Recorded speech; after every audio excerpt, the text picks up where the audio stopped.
पाएंगे। इसीलिए हम लोग बस मंत्री से यही गुहार लगाना चाहते हैं कि हम लोग का नियमावली जो बनाई गई थी। नमस्कार, रांची न्यूज़ हम लोग राजभवन यहाँ पे आंगनबाड़ी सेविका अपने मांगों को लेकर बैठी हुई है। आइए सीधे हम लोग बात करते हैं, क्या उन लोगों का मांग है सरकार से जो अभी तक पूरा नहीं हुआ। क्या मांग है सरकार से जो पूरा नहीं हुआ? आप लोग राजभवन के सामने आके बैठे हुए हैं।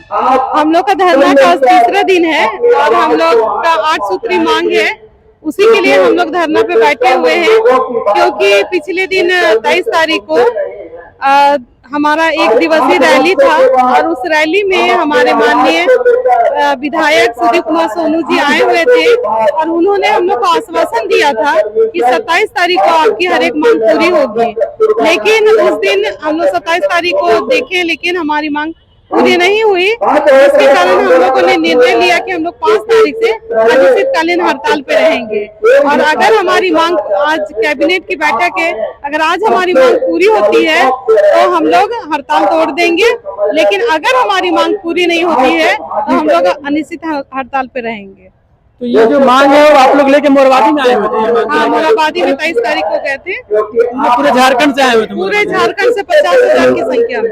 और अभी तो ऐसा है कि हम लोग हर एक जिला, हर एक प्रखंड में अपना अपना सभी जगह पे सब सेविका सहायिका बैठ रही है। और अगर हमारी मांग पूरी नहीं होती है तो दशहरा पूजा के बाद हम लोग अपना फिर से वही विशाल जनसंख्या को दिखाएंगे और अपनी बातों को मनवाने का काम करेंगे। आप कहाँ से हैं? मैं रांची जिला अध्यक्ष सुमन कुमारी। तो ये जो मोरवादी में आप लोग आए थे पूरे झारखंड से आप लोग आए सेविका लोग, तो उस समय आप लोग का वार्ता जो हुआ था तो वार्ता पूरा नहीं हुआ था? पेपर से वार्ता नहीं हुआ था, मौखिक वार्ता हुआ था? हमारे बीच में हम बताएं कि विधायक जी आए हुए थे और उन्होंने अनाउंसमेंट किया कि 27 तारीख को जो कैबिनेट है उसमें आपकी मांग पूरी होगी। लेकिन लिखित में नहीं दिए थे, लेकिन वो बोले मौखिक की बात कर, लेटर हम लोग दिए उनको। लेकिन जो 8 सूत्री मांग है उसमें 4 सूत्री मांग तो अवश्य पूरी हो और उसमें मेन था हम लोग का PF कटने का। लेकिन कुछ नहीं हुआ, तो इसीलिए हम लोग अनिश्चितकालीन हड़ताल पे। आप लोग कुछ लोग मिलकर मुख्यमंत्री से मिले थे? और उससे पहले हम लोग मिले थे, 27 तारीख से पहले हम लोग मिले भी थे। और उस समय भी मुख्यमंत्री जी हम लोग को बोले थे कि बहन दीदी हम लोग को यही बोल के संबोधित करते हैं। और उन्होंने कहा था कि हम लोग बैठ के ही सारी बातों को रखेंगे, आपको रोड पे आने की जरूरत नहीं है। लेकिन जब हम लोग बैठ के भी बात किए, 1 दिवसीय धरना भी दिए, उसमें भी कुछ नहीं हुआ। तब हम लोग मतलब बहुत निराश होके, हताश होके हम लोग अनिश्चितकालीन हड़ताल के लिए बैठ चुके। आप लोग करीब मेरे को लगता है 80,000 के करीब आप लोग हैं? लगभग 80,000 कर। सरकार को फिर भी समझ में नहीं आ रही है कि आप लोग क्या होगा? पता नहीं, शायद उनको समझ में नहीं आ रही है।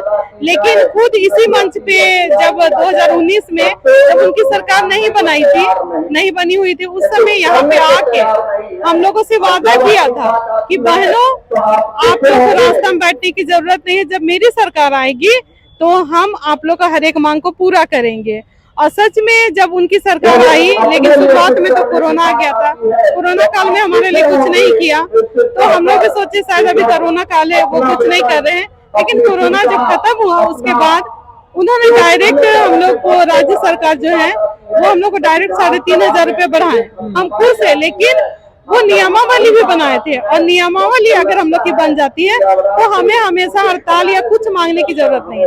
अगर नियमावली बनेगी, हमारा सालाना पैसा भी बढ़ेगा, सब चीज होगा, PF कटेगा।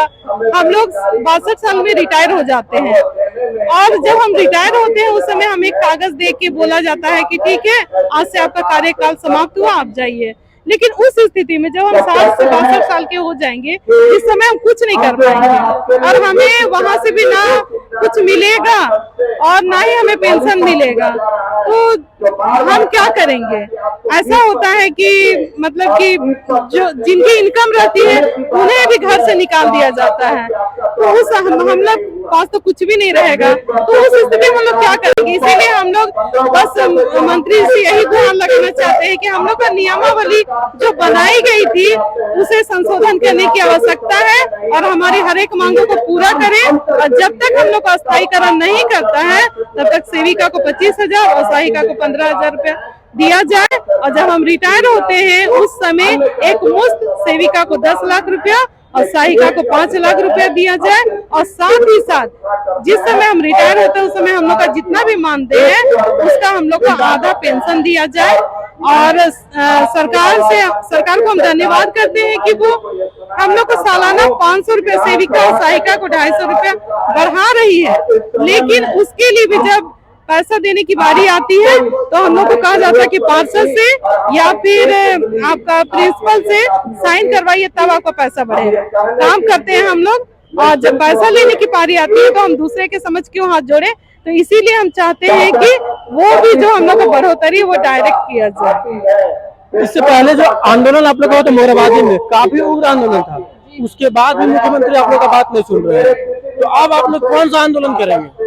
अभी तो जैसे हम लोग हैं अनिश्चितकालीन हड़ताल पे, और अगर आज हमारी मांग पूरी नहीं होती है तो फिर दशहरा के बाद, दशहरा में दुर्गा जी का सब पूजा करते हैं, और जब बहुत ही मतलब क्या बोलते हैं बहुत ज्यादा मतलब अत्याचार होता है तो वो काली का रूप बन जाती है। तो अगर हमारे ऊपर भी इसी तरह अत्याचार किया जाएगा, हमारी मांग पूरा नहीं किया जाएगा, तो हम भी काली का रूप धारण करेंगे, और आने वाले समय में हम लोग अगर हमारी बात नहीं मानी जाती है तो हम उनका पुतला दहन भी करेंगे। तो कुछ दिन में आने वाले समय जैसे कि अभी दशहरा खत्म होगा, उसके बाद विधानसभा चुनाव भी अनाउंस हो जाएगा, जब बोर्ड ऑफ कंडक्ट लग जाएगा तो आप लोग तो कहीं रैली नहीं निकाल नहीं सकते हैं। तो रैली तो नहीं निकाल सकते हैं, लेकिन हम लोग हड़ताल पे रहेंगे। सेंटर नहीं खुलेगा, और सेंटर नहीं खुलेगा तो जो हम सेवा देते हैं, बच्चों का पूरक पोषाहार दिया जाता है, बच्चों को